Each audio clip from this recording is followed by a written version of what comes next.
यदि बहुत ऐसे धनी नहीं है कि अपने बच्चों को अच्छा बिजनेस बना के दे सके, मैं समझती हूँ आप चाहेंगे कि आपके बच्चे नौकरी करें, और नौकरी भी बहुत अच्छी होती है ना। हम भी एक नौकरी कर रहे हैं, खुश हैं और गर्व से कर रहे हैं। तो लेकिन दौड़ तो है ना, हर जगह दौड़ है। यदि आप आंकड़ों का पता करें, आपको सबको पता ही होगा, और बिहार में ये बात बताने की जरूरत ही नहीं है कि कैसी दौड़ होती है, कितने आंकड़े होते हैं। लाखों में कुछ लाख लोग परीक्षा में बैठते हैं और कुछ हजार लोग नौकरी हासिल करते हैं उस साल की। जिस भी साल में जिस भी ऑर्गेनाइजेशन में, चाहे वो बैंक हो सरकारी नेशनलाइज, या फिर चाहे रेलवे हो, या चाहे सरकारी स्कूलों के जॉब्स हो, जो भी जॉब्स हो, है ना, बड़े बड़े ऑर्गेनाइजेशंस में लाखों में आवेदन जाते हैं, फिर लाखों में लोग परीक्षा देते हैं। उसमें से छटकर आधे लाख में, जो भी लाख का आंकड़ा होगा उसमें आधे में आकर लोग इंटरव्यू में जाते हैं, और फिर कुछ हजार नौकरी हासिल कर सकते हैं। तो ये दौड़ है, और इसमें फिर कुछ लोग रोते रह जाते हैं कि हमें मिला ही नहीं, ये सब नसीब की बात है। तो मैं कहना चाहूंगी कि नसीब की बात नहीं है, ये तैयारी की बात है ना। और ये तैयारी हम, दरअसल होता क्या आ रहा है इतने सालों से, हम बड़े हो जाते हैं, बड़े होने का इंतजार करते हैं, तब तक ऐसे ही किसी तरह से चल रही है गाड़ी, पढ़ रहे हैं, फिर जाके जागते हैं। बड़े होने के बाद ग्रेजुएशन के दौरान या ग्रेजुएशन के बाद फिर हम तैयारी में लग जाते हैं। तो इतनी सारी जो स्किल्स है, जैसे Rome was not built in a day. Rome जो है वो इतनी अच्छी सिटी है इटली की, वो एक दिन में, बहुत सुंदर थी उस जमाने में इसलिए वो कोर्ट बना है, वो एक दिन में नहीं बना है। इसी तरह हम लोग कुछ सालों में, कुछ महीनों में कंपटीशन की तैयारी जो कराना चाहते हैं बच्चों से, या बच्चे करना चाहते हैं, वो इसलिए नहीं हो पाते, इसलिए बहुत लोगों को जॉब नहीं मिल पाता, क्योंकि वो तब करते हैं, तब जागते हैं। हम जागेंगे अभी, हम अपने बच्चों को तैयार कराएंगे right from their grade nursery, even grade 1 भी नहीं मैं कहूँगी, ग्रेड नर्सरी से हम कोशिश शुरू करेंगे। बस छोटी शुरुआत होगी और बड़ा धमाका होगा, राइट।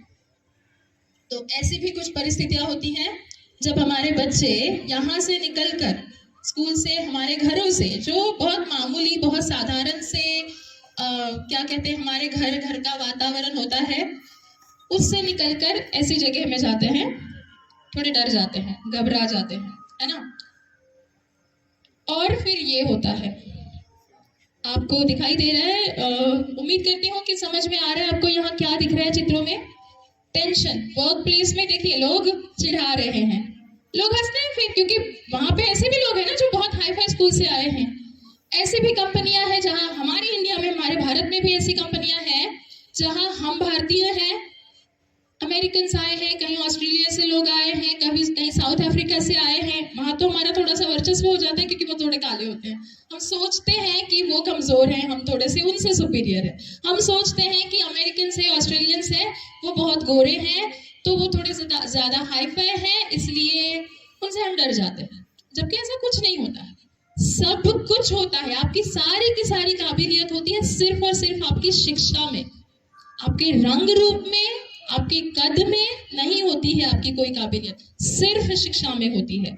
मगर ऐसा होता है वहां पे शिक्षा की कमी की वजह से कहीं ना कहीं हम ऐसी जगहों में जाते हैं, फिर टेंशन, स्ट्रेस और फिर डिप्रेशन, फेलियर, टोटल फेलियर, और गया पर मतलब क्या कहते हैं, इंसल्ट, अपमान, और फिर हम झेल नहीं पाते हैं। फिर बहुत सारे किस्से होते हैं, बहुत लोग एक तरह से कोई छोटा मोटा काम करके बस ऐसे ही डिप्रेशन में जीने लगते हैं, कुछ लोग गुमनामी में चले जाते हैं, और बस ऐसे ही फिर जिंदगी चलती है। पर हमें ऐसा नहीं करना है, हमें चाहिए कि हमारे बच्चों को हम अभी से तैयार करें, अभी से वो दृष्टि रखें कि हाँ ये परिस्थितियां आने वाली है, ऐसी परिस्थितियों के लिए क्यों ना हम अभी से काम करना शुरू करें। धीरे धीरे, मैं बार बार कहूंगी, छोटा कदम, छोटी शुरुआत, बड़ा धमाका।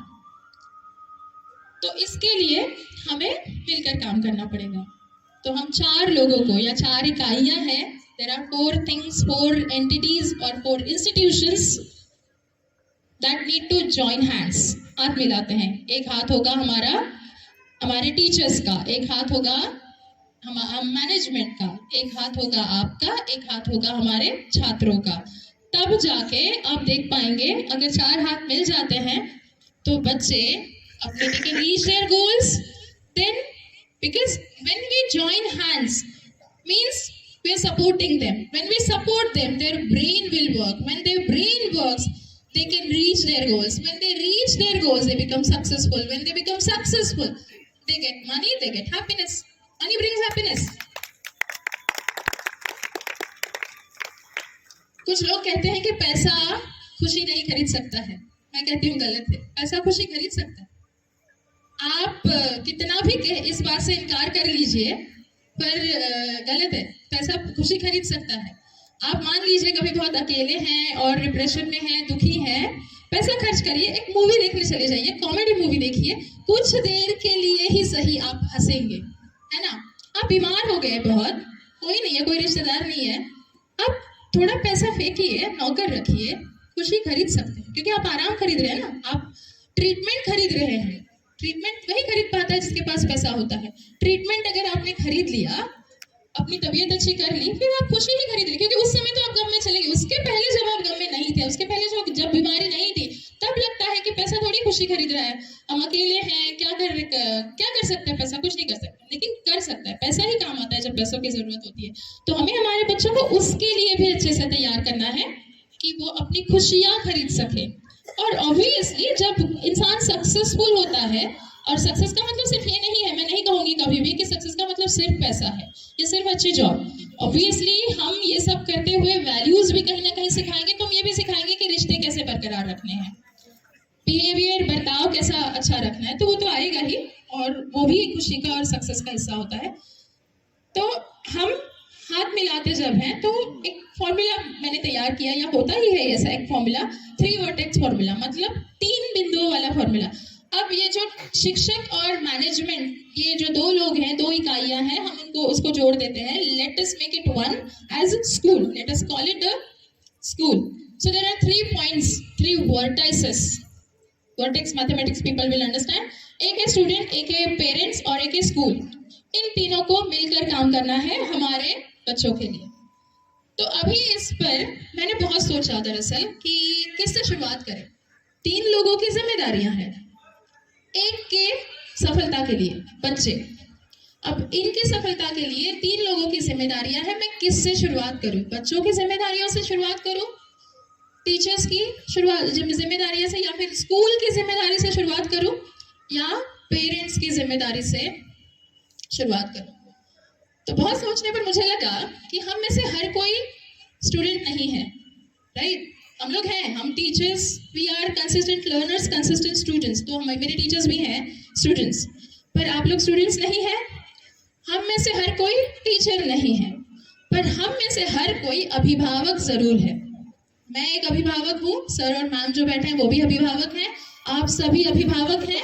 कुछ हैं यहाँ पे नए लोग जो नहीं है, पर उनकी आंखों की चमक देख लीजिए, अभी पता है उनको भी कभी ना कभी बनना है, बहुत जल्द बनना है, तो वो भी बन ही जाएंगे। तो ये एक व्यक्ति है जो हर कोई होता है, मतलब ये एक हस्ती है जो हर किसी के अंदर है। इसलिए मैं समझती हूँ कि ये हर किसी की जिम्मेदारी, चाहे इस स्कूल में आपके बच्चे पढ़ रहे हैं या हमारे बच्चे पढ़ रहे हैं दूसरे स्कूल में पढ़ रहे हैं, लेकिन दायित्व, जिम्मेदारी तो है ही। तो मैं शुरू करूंगी पेरेंट्स की जिम्मेदारी से। तो एज पेरेंट्स, अभिभावक के रूप में आपकी क्या जिम्मेदारियां हैं, मैं इससे शुरुआत करती हूँ। उम्मीद है किसी की भावनाएं आहत नहीं होंगी, किसी को बुरा नहीं लगेगा। मैंने पहले ही समझा दिया कि क्यों मैं अभिभावकों की जिम्मेदारी से शुरुआत कर रही हूँ। ये ना लगे, आप उस दौरान ये मत सोचिएगा कि इतने सारी जिम्मेदारियां हमें निभानी है, तो फिर ये टीचर्स क्या करेंगे, स्कूल क्या करेगा, ये मत सोचिएगा। थोड़ा सा धैर्य, थोड़ा पेशेंस रखिएगा। हम आगे बढ़ेंगे, हम अपनी जिम्मेदारियों की बात करेंगे, और हम पर ही, खुद पर ही ज्यादा जिम्मेदारी लेंगे, इस बात पर भी यकीन रखिएगा। अब क्या रोल है पेरेंट्स के? क्या रोल है पेरेंट्स के? हैं क्या कुछ? हम तो फीस पे करते हैं ना स्कूल को, तो हमारी क्या जिम्मेदारी है? नहीं है ना? है, आप पर बहुत बड़ा दायित्व है, इसलिए मैंने शब्द यूज किया दायित्व, रिस्पॉन्सिबिलिटी। फिर रिस्पॉन्सिबिलिटी जब हम समझते और मान लेते, एक्सेप्ट कर लेते, then comes a role. Then you have a role to play. फिर आपकी भूमिका आती है। भूमिका तब आती है जब आपने दायित्व को समझा और मान लिया और स्वीकार कर लिया, है ना। सबसे बड़ा इमोशनल सपोर्ट बहुत जरूरी है। हम कितनी भी कोशिश करें नहीं दे सकते। We management or I as a principal, my teachers as their teachers, as their educators can try to give an emotional support. Can try, है ना। Sometimes can act. They can sometimes act also. You never know. आप नहीं समझ सकते वो act कर रहे हैं, सचमुच इमोशनली सपोर्ट कर रहे हैं। लेकिन आप अभिभावक जब अपने बच्चों को इमोशनल सपोर्ट या भावनिक आधार देंगे तो वो सच्चा होगा पूरी तरह से, है ना। वो अच्छा भी होगा, राइट। तो ये हमारी सबसे बड़ी जिम्मेदारी, सबसे बड़ा दायित्व है। मैं यहाँ बैठे, प्लीज माइक दीजिएगा, यहाँ से कोई आइए। Okay good. कितने पेरेंट्स बता सकते हैं उनके बच्चों का फेवरेट कलर?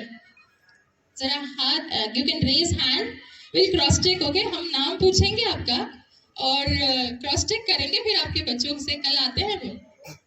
तो बताइए, हाथ, you can raise your hand, tell me how many of you know the favourite colour of your child. जी सर को माइक दीजिएगा। व्हाइट कलर पसंद है मेरे लिए। Okay, very good. Anyone else? Yes, यहाँ पे आगे।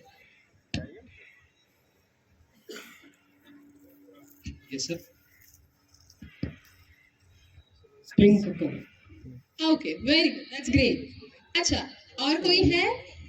हाँ जी, बहुत लोग हैं। Okay sir, name of the school. गुलाबी।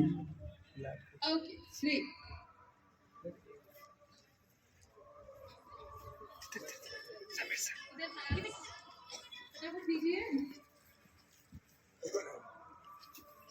ब्लैक,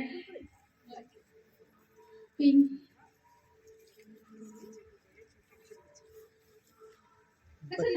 बच्चों का नाम भी बता दीजिए ना, बच्चों का नाम। कौन सा अभिभावक, कौन सा बच्चा किस क्लास का है? हाँ डैड। पता करा है कल? Ma'am pink. नहीं, कोई बात नहीं, हम विश्वास करते हैं। पिंक किसी ने कहा। चलिए, बहुत अच्छी बात है कि कुछ अभिभावकों को, माता पिता को पता है उनके बच्चों का पसंदीदा रंग कौन सा। और एलकेजी में पढ़ता है, उसका ब्लू कलर है। चलिए, बहुत अच्छी बात है। Thank you all of you. अब मुझे बताइए, कितने लोगों को पता है कि जब उनका बेटा या बेटी बहुत दुखी हो जाती है या वो दुखी हो जाता है तो क्या करने से, कौन सा ऐसा काम है या कौन सी ऐसी वस्तु है जिससे उनका मूड ठीक हो जाता है, खुश हो जाता है मूड? तो आप उनके लिए क्या कर सकते हैं? चलिए, हमारे एक सर है इधर और एक मैम भी है, उनको जरा दीजिएगा माइक। यस। और वो थोड़ा आप डिस्क्राइब भी कर सकते हैं क्विकली। प्यार और दुलार। अच्छा, बहुत अच्छी बात है।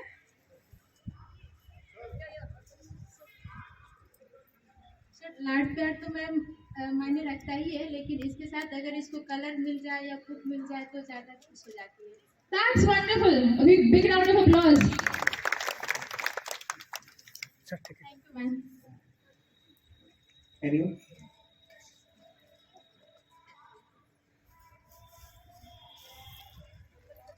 रात को नानी घर जाना सबसे अच्छा लगता है। अच्छा, तो फिर आप बात में उसको नानी घर ले जाती हैं? ये तो महंगा है, इसका मूड ऑन करने का तरीका थोड़ा महंगा नहीं है? ओके, आप लोग एक बार अपने लिए जोरदार तालियां बजाइए। Very good, excellent, that is what is wanted. इसी की जरूरत है कि आप अपने बच्चों को समझे, जाने। अब जो अभिभावक नहीं जानते हैं या बहुत काम में व्यस्तता रहती है, उस वजह से नहीं समझ पाते हैं या समय ही नहीं दे पाते। कभी कभी ऐसा होता है कि हम समझते सब कुछ है, पर होता है ना फादर, ये there is a stereotypical thought, एक क्या कह सकते हैं हम, उसको क्या कहते हैं, जो सोच है ना, स्टीरियोटिपिकल सोच जो बहुत सालों से वैसे ही चल रही है कि फादर मतलब क्या कहते हैं, एक्सप्रेस नहीं करना है. We can't express, a father can't express, है ना. A father has to be serious and a father has to be strict, और a father doesn't have to speak much. ये होता है, जरूरी नहीं है, आप भी समझ सकते. तो उस वजह से या फिर कभी कभी सचमुच समय नहीं होता है तो हम नहीं बात कर पाते हैं, नहीं इमोशनली सपोर्ट कर पाते हैं हमारे बच्चों को. लेकिन ये बहुत ज़रूरी है. मैं बताऊंगी अब थोड़ा विस्तृत में कि कैसे इमोशनल सपोर्ट की आपको आपके बच्चों को ज़रूरत होती है. जैसे मान लीजिए ये सिचुएशन है बच्चे की, पढ़ाई से उसको बुक में कुछ नहीं समझ में आ रहा है, अगले दिन एग्ज़ाम है और फिर बहुत कोशिश करने के बाद नहीं होता है. और ऐसा बहुत बार बहुत बच्चों के साथ होता है, हमारे साथ भी हुआ है. और उस समय कुछ भी नहीं बचता है, आखिर सिर्फ रोना आता है क्योंकि कल एग्ज़ाम है. ऐसे में या फिर ऐसा है एग्जाम नहीं है लेकिन अदरवाइज रोज की बात है, कुछ नहीं समझ में आता है, कौन से लेटर्स कौन से नंबर्स, कोई रिश्ता ही नहीं है, कोई लेना देना ही नहीं है. या फिर ऐसे ही कोई भी सब्जेक्ट, हर सब्जेक्ट एक जैसा है, नहीं कुछ समझ में आता है. तो ऐसे में आप क्या करिएगा, ये जो पेरेंट यहाँ पे कर रही हैं चिल्लाना, क्यों नहीं आता तुमको, क्यों नहीं कर सकती, इतना सिखाते हैं, स्कूल में भी सिखाते हैं, स्कूल में जाते हो क्या करते हो, तुम्हारे टीचर्स क्या करते हैं. तो आप ऐसा पेरेंट बनेंगे जो बस चिल्लाना जानते हैं, या फिर आप ऐसे कुछ, ऐसे हम टीचर्स तो करते ही हैं सपोर्ट की, बेटा कोई बात नहीं, थोड़ा अच्छे से समझो, ठीक है, मुझे पूछ लो, मैं तुम्हारे साथ हूँ, ये टीचर्स करते हैं. लेकिन सिर्फ टीचर्स के करने से नहीं होगा, आपको पेरेंट्स को भी थोड़ा समझना होगा. And you will have to tell them you are with them, you will have to tell them it's okay not to be okay all the time. It's okay not to be perfect all the time. Okay, it's okay if you cannot make it this time. Next time we'll do better. ये support अगर आपने दे दिया तो बच्चों में थोड़ी सी हिम्मत आ जाती है. कम से कम बच्चा जी लेगा ना उस समय आराम से, वो स्ट्रेस में, टेंशन में, डिप्रेशन में नहीं जाएगा, दुखी नहीं हो जाएगा. उतना करना बहुत जरूरी है. पूरी की पूरी लड़ाइयाँ भी जो हुई है ना, महाभारत भी, वो भी बहुत लंबे दिनों तक, बहुत दिनों तक चला है, एक दिन में कोई खत्म नहीं हुआ है कोई युद्ध. तो ये तो पढ़ाई है, इसको समय लगता है, आहिस्ते आहिस्ते होता है. तो आई होप आप लोग ऐसी कोई भूमिका अपनाएं. कोई बात नहीं बच्चा, तुम्हारी फ्रेंड के अच्छे नंबर्स आए, 90% आए, तुम्हारे 75-70 भी है तो ठीक है, कोई बात नहीं, आ जा, गले लग जा. ओके, फिर थोड़ा सा उनको क्वालिटी टाइम देना, खुशी देना. Creating some happy atmosphere at home is very very important. What happens is sometimes unknowingly, unintentionally, we create very depressing atmosphere at home. बहुत सैड सा, हमारा टेंशन चल रहा है, हमारा काम, हमारा बिजनेस, हमारी नौकरी, इससे बच्चों को क्या, ये बताइए. थोड़ा सा they should know that you are going through some tension. No problem, no harm in that. You let them know. But then do not impose it on them all the time, right? वो उसी वातावरण में नहीं बढ़ने चाहिए कि आपका tension हमेशा उन पे हावी हो रहा है और आपके टेंशन की वजह से आप कभी भी चिल्ला दे रहे हैं, कभी भी डांट रहे हैं, जबकि कोई वजह भी नहीं है. ये नहीं होना चाहिए. जबकि आपकी कोशिश होनी चाहिए कि आप अपने टेंशन थोड़ा सा साइड में रखें और थोड़ा सा खुशनुमा माहौल जो है घर में तैयार करें. और this is like one step ahead if you can play with them. अगर आप उनके साथ खेल सकते हैं थोड़ा कभी, तो ये तो मतलब एक स्टेप आगे की बात है, जो कि आपको लगेगा कि शहर के लोग ही कर सकते हैं, है ना, या थोड़े हाई फाई लोग कर सकते हैं. ऐसा कुछ नहीं, गांव के भी कर सकते हैं. देखिए जरा, ठीक है, गांव के लोग भी कर सकते हैं. इसमें कोई अमीरी गरीबी बीच में नहीं आती है. बच्चों को समय देने के लिए अमीरी गरीबी या हालात बीच में नहीं आते हैं. आपके हालात बहुत अच्छे हैं, आपका बिजनेस बहुत अच्छा हो जाएगा, बहुत सेटल हो जाएगा, तब आप बच्चों को समय देंगे. या फिर नौकरी में ना बहुत, अभी आजकल बहुत स्ट्रेस है, बहुत वर्कलोड है, हर दिन वर्कलोड है. यार बच्चों तुम लोग कर लो अपना किसी तरह से, हमको बख्श दो, बस हमें काम करने दो दिन रात. ये नहीं हो सकता ना. उस समय जो उनकी इमोशनल रिक्वायरमेंट है वो उसी समय है, आप उसको कॉम्पेंसेट नहीं कर सकते. आपको बोल दिया जाए कि 2-4 दिन अभी खाना नहीं बनेगा, आप अगले सप्ताह खा लीजिएगा पूरा, हो सकता है क्या? नहीं हो सकता है. नहीं हो सकता कि एक आज इस सप्ताह खाना नहीं बनेगा क्योंकि आपकी वाइफ कहती है, उसको बहुत सारी परेशानियां, वो बीमार है, या फिर बनेगा ही नहीं. और बाहर से आना तो भूल ही जाओ, इतना नहीं है बजट हमारा, तो बाहर से भी नहीं आएगा, बनेगा भी नहीं, अगले सप्ताह खा लेंगे, कोई बात नहीं. हो सकता है क्या ऐसा? तो फिर वही बात लागू होती है आपके बच्चों पे भी कि उनकी जो भावनिक आवश्यकताएं हैं, उनकी जो इमोशनल रिक्वायरमेंट्स हैं वो अभी हैं। उसको आप 1-2 दिन टाल सकते हैं, ज्यादा दिन नहीं टाल सकते हैं।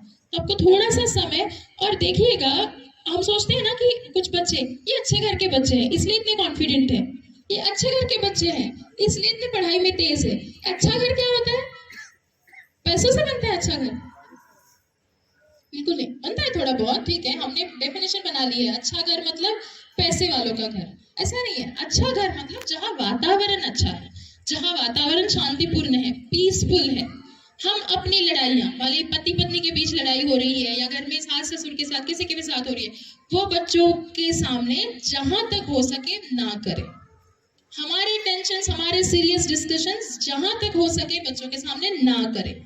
और हमारे टेंशन की वजह से सारा फ्रस्ट्रेशन उन पे निकाला, जब देखो तब चिल्ला दिए, डांट दिए, ये उनके सामने जहां तक हो सके ना करें। यदि हमने ये सब कर लिया हासिल, हमारा घर अच्छा घर बन गया, है ना? तो अच्छा घर मतलब कोई बड़ा घर नहीं होता है।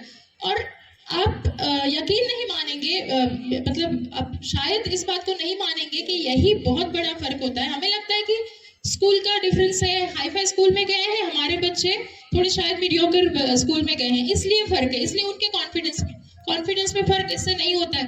कॉन्फिडेंस में फर्क आता है, वो घर से आता है। मैं बताती हूँ कैसे,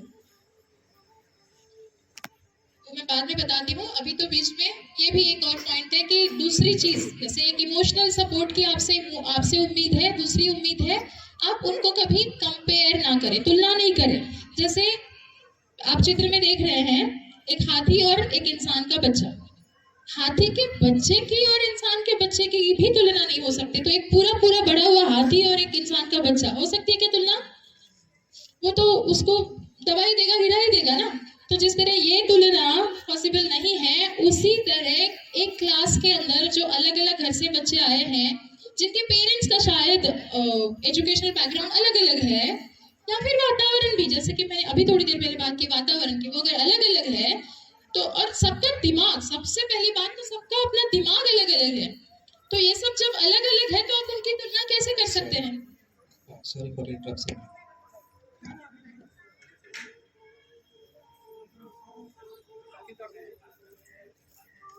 सॉरी फॉर इंटरप्शंस। जो भी पेरेंट्स आए हैं, जो आज जैसा कि पता है हम लोग इफ्तियार पार्टी का भी आयोजन किए हैं, तो वो लोग कृपया अभी वली इफ्तार जो लोग हैं वो अभी रिसेप्शन साइड में जाएंगे, और जो लोग हैं अभी बैठेंगे यहीं पे, इफ्तार पार्टी वाले ही लोग जाएंगे रिसेप्शन साइड, और बाद में फिर हम लोग जैसा है वो प्रोसीड करते रहें। Thank you. यस, तो ये तुलना नहीं हो सकती है ना, ये कंपैरिजन नहीं हो सकता है। वैसे ही हमारे बच्चे, सबके दिमाग भी अलग अलग है, तो obviously everyone will have different performance, होने दीजिए, उसको कंपेयर मत करिए। You have to see how much your child is growing. आपका बच्चा ग्रो कर रहा है, आपका बच्चा जिस कंडीशन में स्कूल में आया था, अगर उससे उसकी ग्रोथ हो रही है, जैसे वो क्लास में बैठना सीख रहा है, कुछ लिखना पढ़ना सीख रहा है, तो वो बहुत है, काफी है, वैसे ही वो आगे बढ़ेगा, राइट? तो कंपेयर ना करें, और कंपेयर करने के बाद तुम्हारे रिजल्ट्स ऐसे क्यों हैं, उसने तो इतने अच्छे नंबर लाए हैं, ये नहीं होना चाहिए। या फिर बस वही डांटना चिल्लाना, इसमें क्या होता है, ऐसे बच्चे सहम जाते हैं, दुखी हो जाते हैं, बहुत सहम जाते हैं, कसमसा जाते हैं, और फिर एक समय आता है जो नहीं सुनना चाहते उनके लिए बर्दाश्त के बाहर हो जाता है। तो इससे यहाँ आघात होता है, तो वही पढ़ाई तो यहीं से आएगी ना। तो अगले दिन वो बच्चा कैसे पढ़ पाएगा, क्योंकि उसके दिमाग में तो बहुत है, मेरे पेरेंट्स से इतने कंपेयर करते हैं तो टीचर्स कितना करते होंगे। तो वो अंदर से बच्चा बहुत डरा हुआ और बहुत दुखी होता है कि मैं बहुत कम हूँ, कहीं मैं बहुत छोटा हूँ, है ना। तो आप उसको कम महसूस कराना, छोटा महसूस कराना, ये थोड़ा अगर करते हैं जाने अनजाने में, गलती से मान लीजिए, या फिर जानकर, रोक दीजिए, नहीं होना चाहिए। ये कंपेयर मत करिए, जैसा है बच्चा उसमें सोचिए कि वो आगे कैसे बढ़ेगा। ये भी होता है बहुत नेगेटिवली ये इम्पैक्ट करता है। हम सोचते हैं कि ऐसा बोलने से शायद इंकरेज हो जाएंगे। इंकरेज करने का थोड़ा पॉजिटिव तरीका होता है। आप इंकरेज करिए, आप उत्साहवर्धन करिए, लेकिन उसको डिस्करेज मत करिए कि क्योंकि तुम्हारे परसेंटेज कम है, तुम बहुत कम हो या किसी काम के नहीं हो। ये ऐसे शब्द तो बिल्कुल नहीं आने चाहिए, क्योंकि ये भी नतीजा होता है फिर तो बच्चा किसी काम का नहीं रहता है, उसकी सेहत खराब हो जाती है। Educational support. अब आप एजुकेशन में कैसे सपोर्ट कर सकते हैं? बहुत छोटी छोटी बात है। होमवर्क बस उतना पूछ लीजिए, सप्ताह में भले ही एक बार पूछ लीजिए, उनके साथ पास बैठे या ऐसे चलते चलते भी अगर आपने 2 मिनट पूछ लिया कि बेटा बताओ आपकी कैसे पढ़ाई चल रही है, क्या क्या पढ़ा, या फिर आज जिस दिन आपको समय मिलता है उसी दिन पूछिए आज का दिन कैसा रहा और आज तुमने क्या क्या पढ़ा। जब आप ये पूछते हैं तो उनको अंदर से फीलिंग आती है, अच्छा मेरे मम्मी पापा के लिए भी मेरी पढ़ाई जरूरी है, इनको भी फिक्र है, इनको भी कदर है। तो बहुत अच्छा बच्चा अंदर से फील करता है और उसको बहुत अच्छा लगता है। कभी कभी ऐसा होता है कि उसने बहुत अच्छी अच्छी चीजें सीखी है, कभी कभी ऐसा होता है कि उसने बहुत अच्छे से कोई एक्टिविटी की है और उसी दिन अगर आपने पूछ लिया तो इतना खुश होकर बताएगा ना, देखिए आज हमारे स्कूल में ये एक्टिविटी हुई है और हमने बहुत एंजॉय किया, बहुत मजा आया, ये नई नई चीजें सीखी है। क्योंकि बच्चों को भी होता है कि वो बताएं किसी को, लेकिन कोई पूछने वाला ही नहीं है। तो उन्होंने इतनी मेहनत की है, इतना एंजॉय किया, इतना कुछ नया सीखा, वो किसी को कोई एक्साइटमेंट ही नहीं है। तो उससे भी बच्चा थोड़ा सा अंदर दब जाता है और फिर उसको लगता है कि नहीं हम किसी शायद काम के नहीं है, या स्कूल में जो हो रहा है वो भी इतना कुछ खास नहीं है।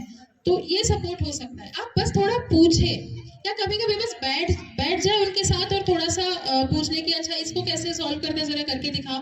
डांटने के लिए या परीक्षा लेने के लिए नहीं, बस ये महसूस कराने के लिए कि उनकी पढ़ाई आपके लिए जरूरी है। ये भी शहर और गांव दोनों के बच्चे कर सकते हैं, ठीक है। घर छोटा बड़ा अच्छा बुरा नहीं होता है, ये हमसे ही बनता है। हम बस मदद करने की इच्छा रखें, थोड़ा सा बैठ जाए कभी कभी उनके साथ, तो उससे बहुत पॉजिटिव रिजल्ट्स आते हैं। और फाइनली एजुकेशनल या इमोशनल सपोर्ट में ये कि मैं तुम्हारे साथ हूँ। कभी कभी होता है बच्चे फेलियर भी हो जाते हैं, बहुत बड़ा फेलियर होता है जो उनके लिए बर्दाश्त करना मुश्किल होता है। तो ऐसे में बस आप इतना कह दें कि मैं तुम्हारे साथ हूँ, बहुत बड़ा काम करता है। बाकी हम उनके साथ हैं, हम संभाल लेंगे, बस आप हमको आके बताइए। Next responsibility with you parents is health and hygiene. ये भी एक बहुत बड़ी रिस्पॉन्सिबिलिटी है, ये शायद हम करते ही हैं और ये शायद नॉर्मल रूटीन सी बात है, पर फिर भी मैं बताना चाहूंगी कि इसमें भी हमें थोड़ा सा एक कॉन्शियस एफर्ट करना जरूरी है। कॉन्शियस एफर्ट मतलब सोच समझ कर किया हुआ प्रयास, सोच समझ कर जान कर कि हमें अब इसमें थोड़ा सा ध्यान देकर करना है। जैसे हम लोग भी ध्यान देकर करते हैं, हमारे बच्चे क्लासरूम्स में पढ़ते ही हैं और लंच ब्रेक में खाना खाते ही हैं, पर हम लोग एक कॉन्शियस एफर्ट करते हैं कि क्लास टीचर्स भी वहां बैठकर खा रहे हैं। ऐसा हम क्यों करते हैं? क्लास टीचर्स को हम थोड़ा सा उस समय फ्री रख सकते हैं ना, हम उनको थोड़ा रेस्ट दे सकते हैं, फिर हम ऐसा नहीं करते हैं। क्लास टीचर्स बैठ के खाते हैं ताकि बच्चे जब खाना खा रहे हैं तब वातावरण शांतिपूर्ण हो, सबसे पहले तो पीसफुल हो, शांति हो। ऐसे नहीं कि शोर, क्योंकि अगर उनको अकेला छोड़ दिया जाए तो वो शोर मचाएंगे, शोर मचा के या किसी चीज का टेंशन लेके खाएंगे, शांति से नहीं खाएंगे, दिमाग में चलेगा टेंशन। फिर किसी की हो सकती है, बच्चे हैं इतने ज्यादा एक्टिव होते हैं, इतने ज्यादा फुर्तीले होते हैं कि वो इतना एक्टिविटी में लड़ाई भी हो जाती है, लड़के या फिर गुस्से में, टेंशन में या क्या कहते हैं शोर में खाना खाते हैं, तो वो यहाँ लगता नहीं है, ठीक से पहुंचता नहीं है। जब यहाँ ठीक से नहीं पहुंचता है तो शरीर में भी ठीक से नहीं लगता है। इसलिए हम like we have made this provision and almost all schools or most of the schools do this, follow this, that teachers also eat with children, ताकि वो शांतिपूर्ण ढंग से खाए। दूसरा, उनका टिफिन चेक हो कि वो खा रहे हैं, पूरा उसको खत्म कर रहे हैं या नहीं कर रहे हैं। तो अगर हम इतना कर रहे हैं तो शायद आपके लिए भी एक रिस्पॉन्सिबिलिटी बनती है कि आप भी थोड़ा जान कर समझ कर एक कोशिश करें अपने बच्चों के साथ अच्छा टिफिन भेजने की। तो हाइजीन में आएगा hand wash and all, proper hand wash, neat uniform और भी बाकी साफ सुथरा रखना, सफाई रखना, ताकि गंदगी ना हो, जर्म्स ना हो और बीमारियां ना हो। तो सफाई, तो बेसिक सफाई का जो एजुकेशन है वो घर से शुरू होना चाहिए, हर घर से। इसके लिए आपको थोड़ा सोच के कि ये बच्चों में संस्कार ही देने चाहिए, मुझे लगता है हर किसी ने, क्योंकि होता है बहुत सारे बच्चों को सफाई समझ में नहीं आती, कभी भी नाक में कान में उंगली जाती रहेगी, या किसी भी चीज को छू लिया, वॉशरूम गए नल को छू लिया या किसी भी चीज को फ्लश को छू लिया और ऐसे ही आगे बिना हाथ धोए। तो ये छोटी छोटी बातें हैं, नॉर्मल बातें लगती है, ऐसा लगता है इसमें क्या सिखाना है, लेकिन इसमें भी बहुत कुछ होता है सिखाने के लिए। यदि आप उनके सामने ऐसा करते हैं, उनको थोड़ा सा एक बार बस समझाते हैं कि बेटा कभी भी वॉशरूम यूज करो तो हाथ धो अच्छे से, खाना खाने से पहले हाथ धो अच्छे से, कपड़े अपने साफ सुथरे रखो, तो ये बड़ा असर करता है। उस तरह खाना, जंक फूड अवॉइड करें, दिखावे में जाने की जरूरत नहीं है कि अच्छा लगेगा हम जंक फूड लेके जाएंगे, फास्ट फूड भेजेंगे बच्चों को कि टिफिन में, या कोई चिप्स का पैकेट या ऐसे कचरा खाना, तो ऐसा कुछ नहीं है, उससे कोई इंप्रेशन बनता नहीं है। अच्छा, दिखावे की जरूरत है। जहाँ तक हो सके सात्विक आहार या फिर हरी सब्जियां, फल जितना हो सके उतना देने की कोशिश करें। और अभी समर है तो समर में you should also make them focus on drinking plenty of water. बहुत सारा पानी वो पिए, इसके लिए भी बताना पड़ता है, बच्चों को बार बार याद दिलाना पड़ता है, या कभी कभी पूछ लीजिए घर। मैं खुद अपनी बेटी के साथ करती हूँ, करना पड़ता है, बार बार याद दिलाना पड़ता है। समर में जब हम घर में होते हैं तो बार बार याद दिलाते हैं, बेटा पानी पिया, कितनी देर हो गई पानी पिया, पानी पिया, पानी पियो, पीते रहो। बच्चे जब खेलते हैं ना, छोटे छोटे बच्चे, I also do it my self, जब भी मैंने बचपन से देखा है, मेरी बेटी के साथ फ्रेंड्स खेलने आए हैं तो वो खेल रहे हैं, मैं अपने काम में लगी, बहुत सारा काम है घर में, फिर भी आई मेक अ पॉइंट कि मैं बार बार जाऊं उनके पास और पूछूं पानी पिया, कितनी देर हो गई पानी पिया। और सभी बच्चों को एक ट्रे में ले जाके, अपना काम छोड़ के, हाथ धो के ट्रे में ले जाके सभी बच्चों को पानी दे, ये करना होता है। एंड आई सीन, हमारे घर में ऐसा होता था कि घर के सामने बड़ा सा ग्राउंड, और भाई एक क्रिकेट का वो एक दूसरा सचिन तेंदुलकर ही था, तो उसके फैन फॉलोइंग और फ्रेंड्स सारा समय दिन में, समर वेकेशन में या कभी भी जब भी समय है, क्रिकेट खेलते रहेंगे। हम लोग एक करते थे, छोटा भाई, हम लोग बीच बीच में पानी के ट्रे भेजते रहते थे, कोई मकसद नहीं था, कुछ नहीं, कोई लेना देना नहीं, या वो भी आते थे, हमारा घर ऐसा रहता था। लेकिन मुझे ये है कि मैं बच्चों को पानी के लिए बहुत बोलती हूँ, तो आप भी ये अगर ये करते हैं तो इसका जरूर फायदा होता है, तो इसका थोड़ा सा ध्यान रखें। और डिसिप्लिन एंड वैल्यूज, वैल्यूज भी स्कूल में पढ़ाते हैं, लेकिन जैसे कि अभी mister Sameer also said and you all will agree that संस्कारवान होना और शिक्षित पूर्ण रूप से होना, ये दोनों जगह होता है, घर में भी और स्कूल में भी। तो ऐसा ये बातें भी, इन बातों का भी ध्यान रखें थोड़ा, कि होमवर्क आप रेगुलरली उनको करने के लिए स्ट्रिक्ट थोड़ा करिए, उनके साथ क्रूएल नहीं होना है, हार्श नहीं होना है, लेकिन स्ट्रिक्टनेस बहुत जरूरी है, डिसिप्लिन, अनुशासन बहुत जरूरी है। फिर साफ सुथरी नोटबुक्स वो रख रहे हैं कि नहीं, हम स्कूल में देखते हैं, लेकिन आपको घर में भी देखना है, और घर में भी उसके लिए भी एक अनुशासन लगाना है। उनका यूनिफॉर्म हमेशा नीट एंड क्लीन हो और कंप्लीट हो, कंप्लीट इन द सेंस, अगर टाई है, शूज है, सॉक्स है, शूज प्रॉपर्ली पॉलिश या प्रॉपर्ली वॉश्ड है, यूनिफॉर्म अच्छे से धुला हुआ है, और पूरा कंप्लीट यूनिफॉर्म, आई कार्ड पहना है कि नहीं, ये भी आपका दायित्व होता है कि आप घर से सारा चीजें सारी चेक करके भिजवाएं। उसके साथ साथ शिक्षकों के लिए रिस्पेक्ट, ये कहीं ना कहीं कम हो जा रहा है, या फिर ऐसा होता है कि कभी कभी हम जरा घर में बैठ के क्रिटिसाइज करते हैं कि क्या कर रही है टीचर ने, ये नहीं किया, वो नहीं किया। तो ऐसी बातें जब आती है तो यहाँ बच्चों के घर करनी है, इसलिए आप अपने बच्चों की भलाई के लिए ये सोचिए कि आपको उनको सिखाना है टीचर्स का भी रिस्पेक्ट करना। एंड लास्टली, स्कूल में जो भी एक्टिविटीज होती है या कॉम्पिटिशन्स होता है, हम इस साल या हर साल होती है, इस साल भी कुछ नए भी शायद ऐड होंगे, इनके लिए इम्पोर्टेंस, इनकी अहमियत आपको बच्चों को समझानी होगी या आपको समझनी होगी।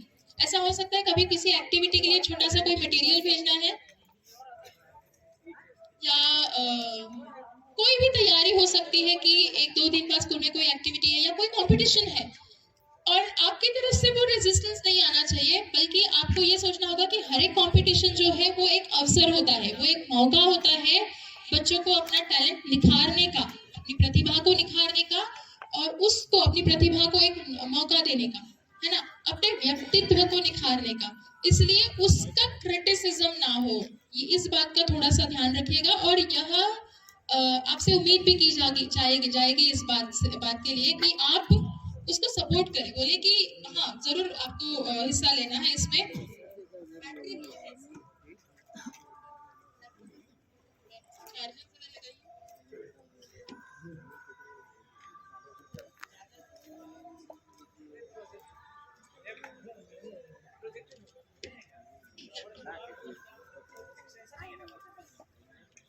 तो ये थी आपसे उम्मीदें। इतना क्या आप कर सकते हैं? शायद बहुत महंगा नहीं है और बहुत कठिन नहीं है। ये सुन लो, आप लोग जूस पी रहे हैं ना, तो एनर्जी आई होगी ना। Yes. Okay. Now our mission and our vision for our students. हमारा क्या लक्ष्य है, हमारा क्या मिशन है, हम बताते हैं अभी। हमारा मिशन है, ये आप देख रहे क्या चीज है, कोई बता सकता है? Gold man. What can you see on the screen? कोई बता सकता है स्क्रीन में क्या है? टीचर्स? हाँ जी, वर्ल्ड मैप। यस, दुनिया का नक्शा। हम चाहते हैं हमारे बच्चे यहाँ फैले हो, हर जगह, उनका जहाँ मन हो, उनको जहाँ जाना हो। देखिए टाइमिंग देखिए, या आपकी इच्छा अपने बच्चे के करियर के लिए आगे वो क्या करें? You can see.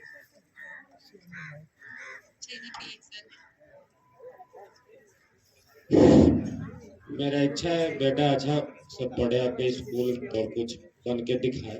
Okay sir, आगे के लिए मतलब मान लीजिए उसका ग्रेजुएशन किस में हो या करियर किस में हो?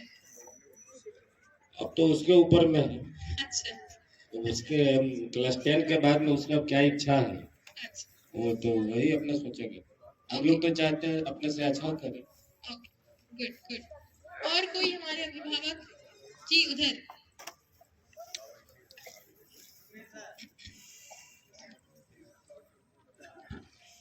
Like, yes.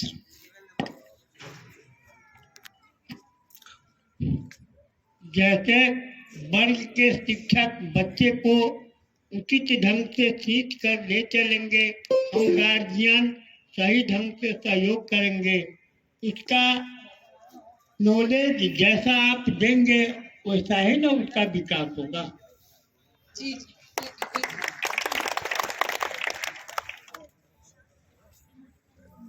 जी आपको नॉलेज देने न कीजिएगा, भाषण कीजिएगा लंबा लंबा, क्या होगा? हम तो किसान हुए, लेकिन आप लोगों का जैसा मार्गदर्शन रहेगा वैसा ही बच्चा करेगा। वो तो बदलाना आप ही लोग का काम है। तो जैसा आप लोग उसको अति चाहिएगा वैसा ही करेगा वो बच्चा। इसलिए कि पढ़ाई के बारे में तो पूरा अनुभव मेरे पास नहीं है, इसलिए कि हम उतना पढ़े हुए नहीं है, किसान हैं।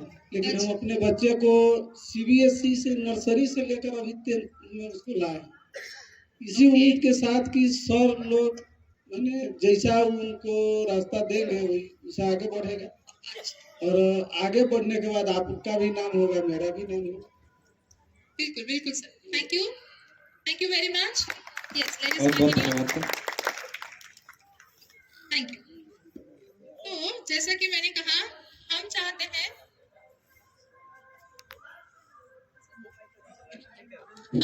हमारे बच्चे दुनिया के नक्शे पर हर जगह अपना परचम लहराए, जहां वे जाना चाहे, या फिर इतने काबिल बने। we want to make them globally competent मतलब पूरी दुनिया में उनकी काबिलियत मतलब पूरी दुनिया के मानदंड पर उनकी काबिलियत हो, या वो अपने आप को वहां साबित कर सके, या वहां नौकरियां हासिल कर सके, या वहां जाकर सफलता हासिल कर सके, इतना काबिल हम बनाना चाहते हैं। जाहिर सी बात है कुछ महीनों में, कुछ सालों में नहीं, एक साल में नहीं होगा, या कुछ दिनों में तो बिल्कुल नहीं होगा, लेकिन इस वर्ष से शुरुआत तो हमारी रहेगी। इसके पहले भी KNS संभा की कोशिश यही रही है कि बच्चे यहाँ से अच्छे से डेवलप होकर जाए, और ये कोशिश हमारी निरंतर आगे के लिए भी जारी रहेगी। और इसके लिए हम कैसे करेंगे या क्या करेंगे, तो हम उन्हें बनाना चाहेंगे स्मार्ट और कॉन्फिडेंट और प्रेजेंटेबल। जैसे कि यहाँ आपको इस चित्र में दिख रहे हैं,